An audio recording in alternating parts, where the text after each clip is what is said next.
Happy Weekendween. We're at the pumpkin patch.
I don't know.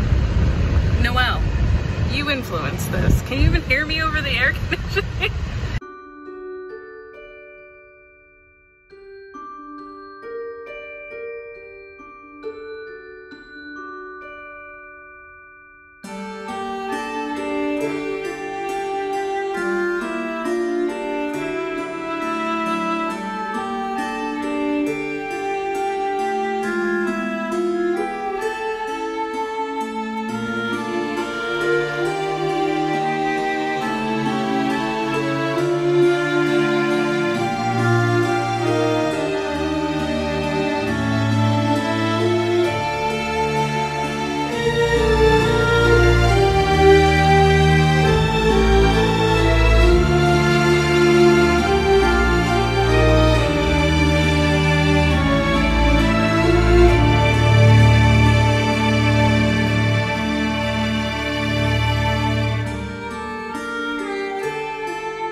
Hanging out in a different room, so I decided to join her. Hello, welcome to Weekendween.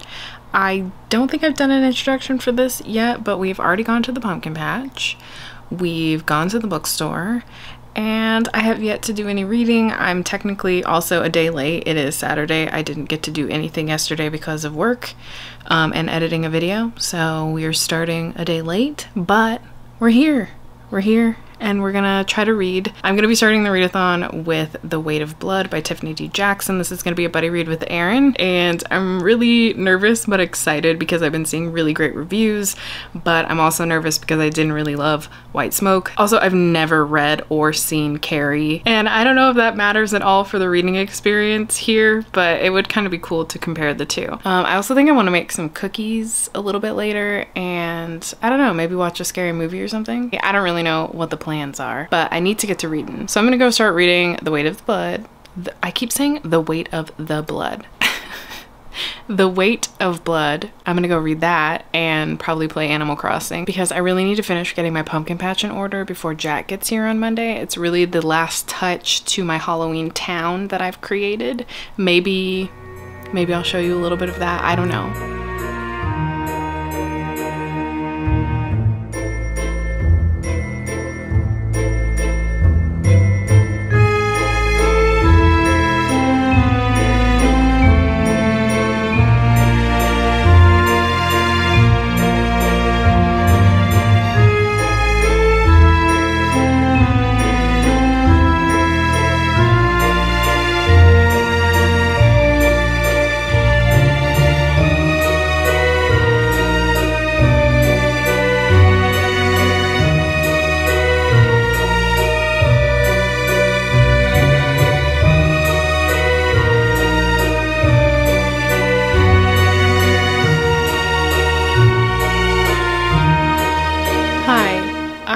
Done with The Weight of Blood, and this book's wild. Like, it's making me want to now pick up Carrie, the original book. Wow, I knew nothing about that book. I didn't realize that it had like a science fiction twist to it. I don't know if like the relationship with the main character and her dad in this book is similar to the relationship that Carrie has with her mother.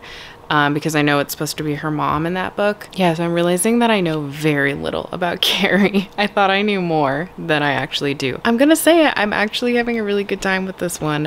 It's making me feel like a combination of Monday's Not Coming, which I really did enjoy, by Tiffany D. Jackson, and Sadie, because there is a podcast element to this, and I just love a good podcast element to a book. And now it's almost making me want to pick up Night Swim, because I know that has like, I think it's a podcast element as well, or you're like in on the court procedural stuff. It's just funny, my mood reading is very much like this, where I'll read something that I'm really enjoying and then I'll immediately want something similar to it, or like has a similar vibe. So we'll see if my TBR ends up changing, which, like, what's new if that happens. Hello, good morning. It's day 3 technically of Weekendween, but day 2 for me. I have like maybe 40 pages left of this, so I'm gonna finish this morning. It's really making me want to pick up Carrie, but none of the audiobooks are available around me, so I'm not even gonna bother because I'm not gonna pay for it.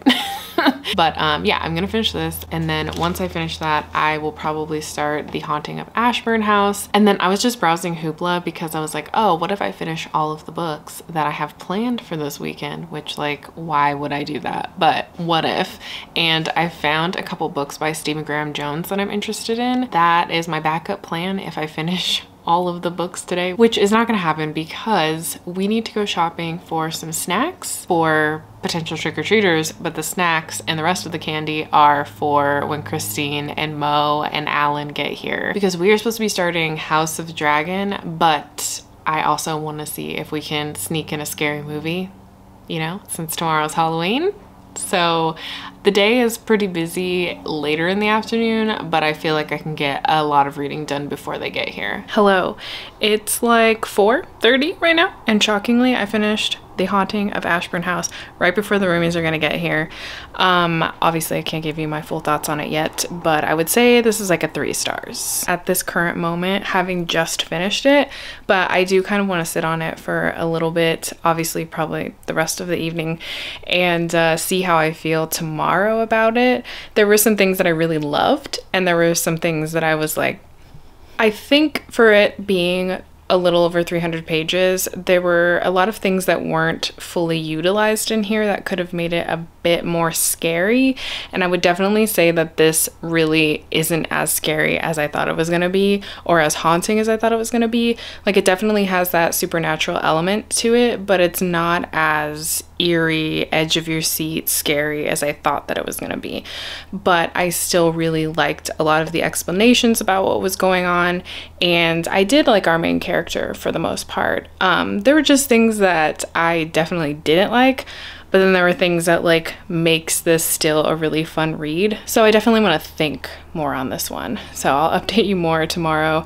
And I did finish The Weight of Blood, so I will give you my full thoughts on that tomorrow as well.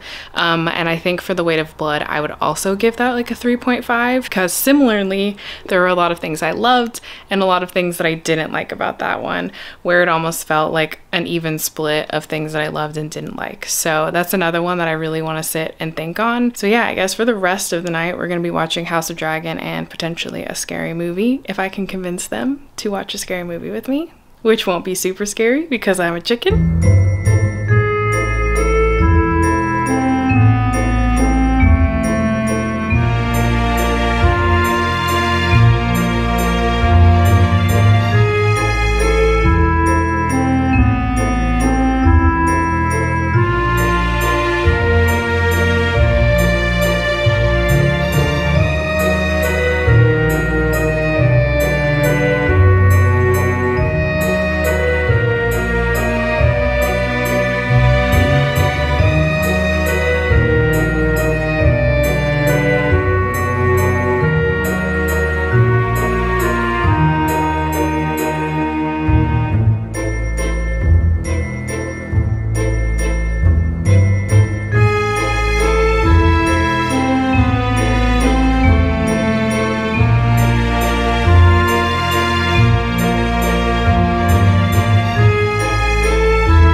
Happy Halloween! It's Halloween!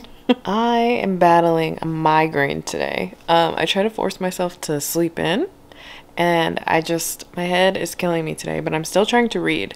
The thing is, I don't want to read Home Before Dark. I'm gonna be completely honest. I started it, and I was like, maybe not. And I think I said yesterday that I had a few books on Hoopla that I was interested in that are by Stephen Graham Jones, so I might listen to that, but I don't know. You know what's been staring me in the face, which I'm not even gonna try to grab it right now because it's like in between a bunch of different books, but The Good Girl's Guide to Murder. It's been staring me in the face. Like, I kind of really want to read that, and I might just do it. I don't know. So it's between the Stephen Graham Jones book and The Good Girl's Guide to Murder. I already have the audiobook for the Stephen Graham Jones book, so I might just start that and see how I feel. I'm about to eat lunch, and so I was like, oh, I'm gonna start something. And like I said yesterday, we've been watching House of the Dragon, and I was like, oh, should I just rewatch Game of Thrones? Because it's like the same vein. It's gonna give me the same vibes as House of Dragon, since I can't like finish the show, since we're doing watch parties every Sunday for every couple of episodes. But before I decided to start Game of Thrones, I was like, I'm just gonna search around and see. And bitch, they have Vampire Diaries on here, and I love Vampire Diaries. So I'm like, should I start that? But if I do, I know I'm gonna get sucked into it. But I feel the same way about Game of Thrones, because when I started Game of Thrones, I was like 7 seasons late to watching Game of Thrones, and when I tell you that I watched all 7 seasons in less than a month, so this could be a very bad idea. But also they have Practical Magic on here, so I'm like, should I just watch that one? Hi, yeah, it's me in the same spot. We're in the same spot. So I have finally settled on A Good Girl's Guide to Murder. I've been reading it. I am 137 pages in. I'm in it. I'm in it. Pip and I, we're investigating this crime. We're out here listening to interviews, all right? We're listening to interviews. We are interviewing people. We're looking at case files. We're requesting police files. We're going to people's houses, and we're interviewing them about the night that this girl went missing, okay? If you liked the podcast Serial, the first season specifically, I'm gonna say it, I would read this book, okay? This book right here, you're gonna get the same vibes. I'm like, as soon as I started it and we started investigating what was happening, I was like, wow, this feels very much like Serial season 1. I'm so in it. Like, am I gonna read all of them in the next couple of days? It's possibility. It really depends on if the audiobooks are available. It's a full cast narration, and so every time Pip's doing an interview, you get different voices, and then different characters come in, and whenever she's reading like transcripts with them or listening to interviews, you get to hear different voices for each person, and I love it. This is actually very much reminding me of The Weight of Blood in terms of the podcast element and how it's full cast narration as well, and so you get like a lot of different elements in it, which make it a really fun listening experience. Anyway, let's not waste any more time. We need to figure out who did this. Also, there's like a few books in here. Is there 3 books in this series? I think there's 3 books in this series, which makes me a little bit nervous that this is going to be similar to Truly Devious, where the murder actually doesn't get solved in this book. But I'm hoping that the 3 books are just like different things. Like, you get to figure out who did it in this book, and then the next 2 books like have different elements, or maybe she just becomes an investigator because she's about to graduate high school. What if she becomes an investigator? There's so much noise happening this morning. Good morning. I have a spooky girl hangover for sure. Like, I'm so happy for everybody who loves Christmas, and so now November 1st, like, they're gonna get into that spirit.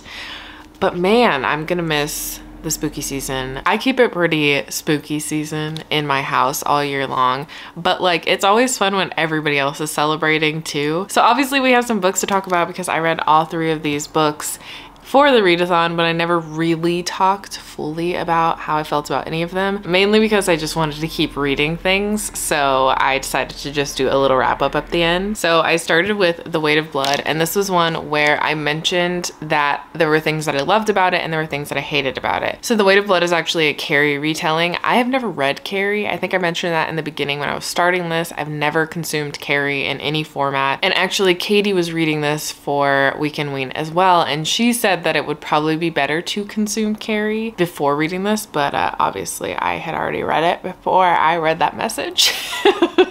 But I still had a really good time, and personally, I don't think I'll ever read Carrie. I don't really have plans to read much by Stephen King. It just made me want to pick up Carrie to see what the source material was like and like how much was similar / different, but I don't really have a desire to consume that media.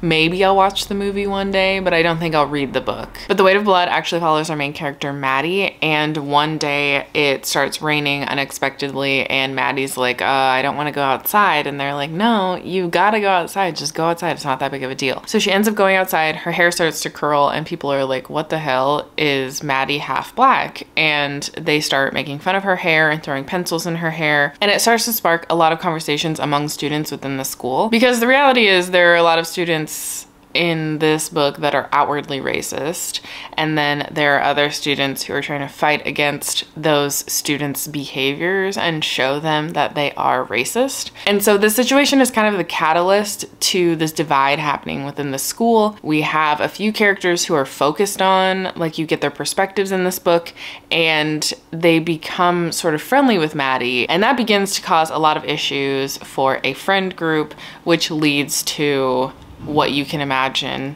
if you've read Carrie, the whole pig's blood scene. That's what it's leading to. The coolest part about this book is that it is told in a podcast form and different perspectives. And the podcast is post everything that has already happened with Maddie. So they're basically trying to solve the mystery of what happened the night of prom and if Maddie did it. So like at the start of the book, you have this podcast and you already know what's about to happen. And so you get to listen to chunks of the podcast or like episodes of the podcast, and then you get a few perspectives.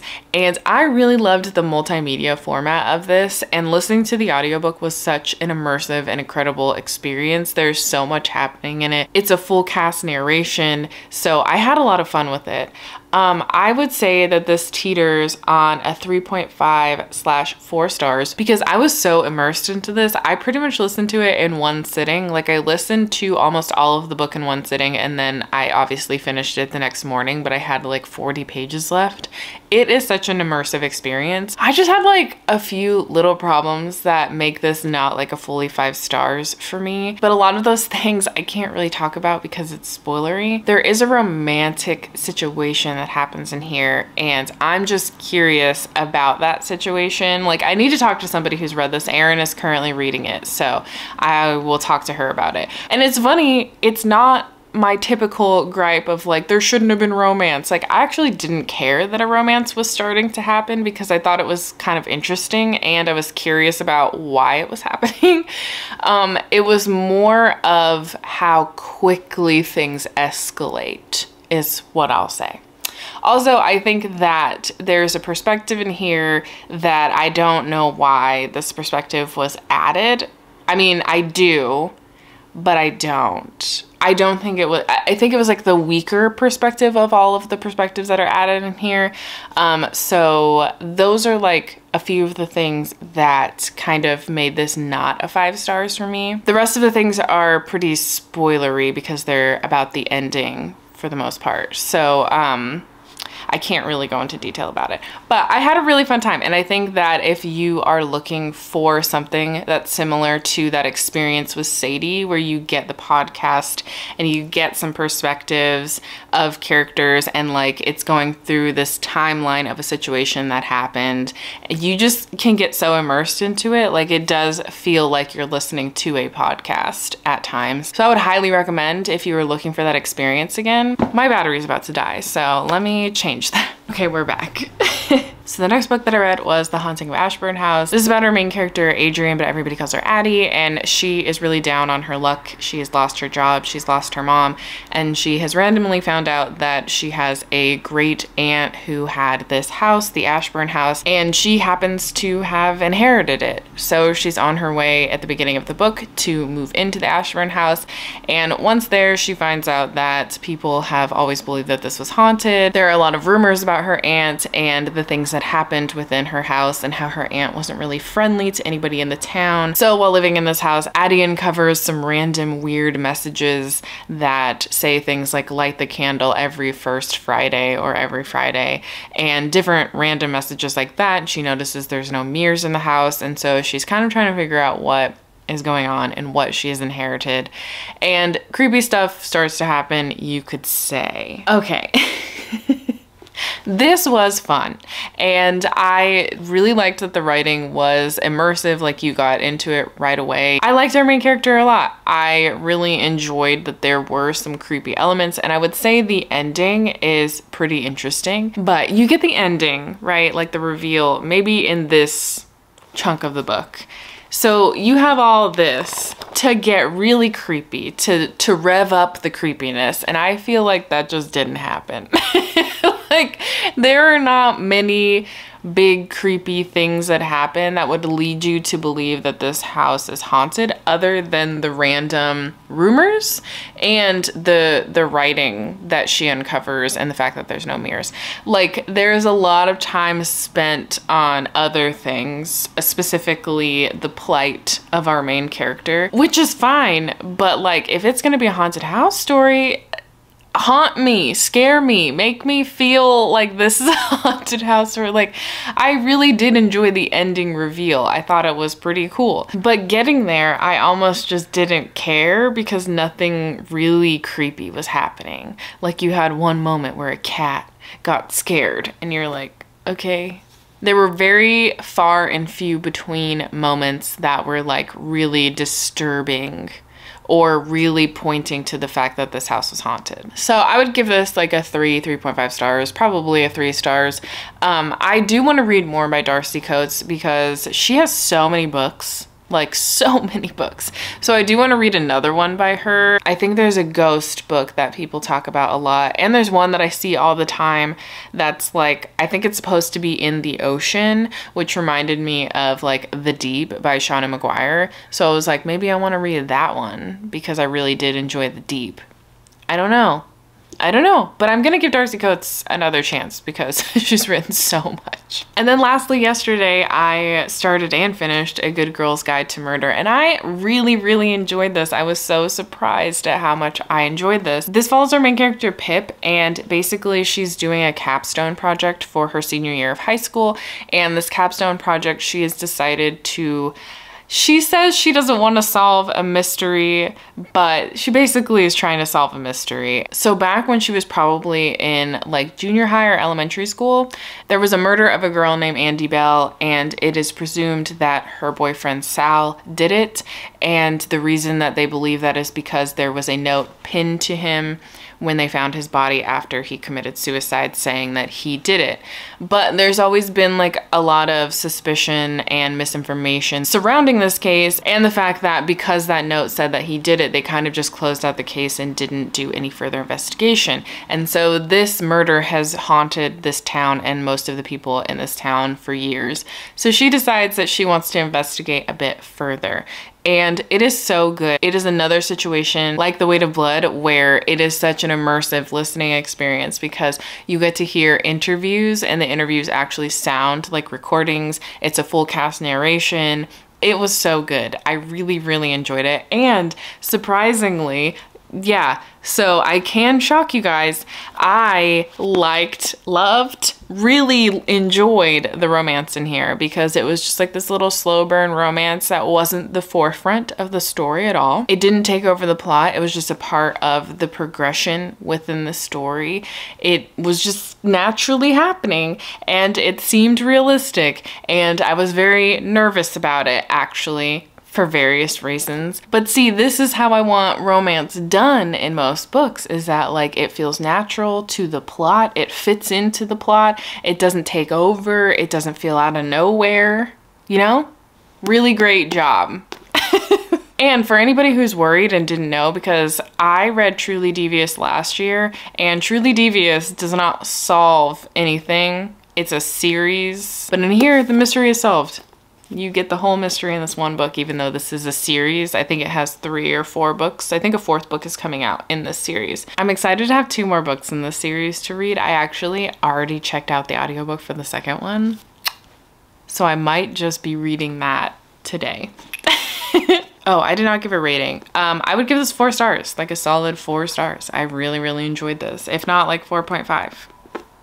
Why not? I really need to get back to using CallPile, but I've been really lazy about that. So anyway, these are the 3 books that I read for Weekendween. I had such a fun time. This weekend was really fun. It's the first time in a few years that I have felt like doing anything for Halloween, and I'm just glad that I got to hang out with some friends and like watch a lot of movies and go to the pumpkin patch.